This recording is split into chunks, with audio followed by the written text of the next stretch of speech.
પીપાવાવ રણછોડરાયના મંદિરે ન્યા ઓલો કુંડ ખરો ને એટલે જનોય બદલાવા ન્યા જાતા અમે. અને જનોય બદલાવી લીધા પછી તપસી બાપુ ગોળ પાપડી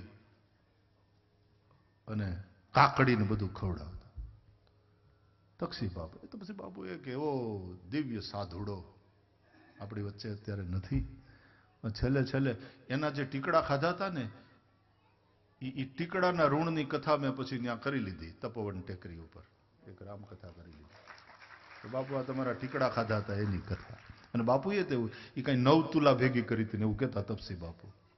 તપોવન ટેકરી તુલસીદાસ ને રામ ને રમેશભાઈ ને રામચરિત માનસ ને તપસી બાપુ આ તુલા રાશિ થઈ ને એમણે 9 તુલા કંઈક ભેગી કરી હતી એવું તપસી બાપુ ત્યારે મને આમ આંગળીની વેઢે ગણાવતા 9 તુલા ભેગી કરવી છે ભાઈ. ત્યાં કથા કરેલી. કેટલા લગભગ 20 વર્ષ તો થયા હશે. બહુ જૂની વાત, કદાચ વધારે થયા.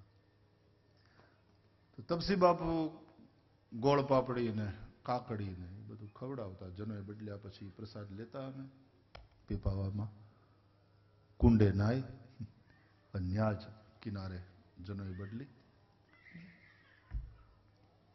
પીપાવાનો કુંડ છે કે નહીં હજી છે? પાણી છે એમાં?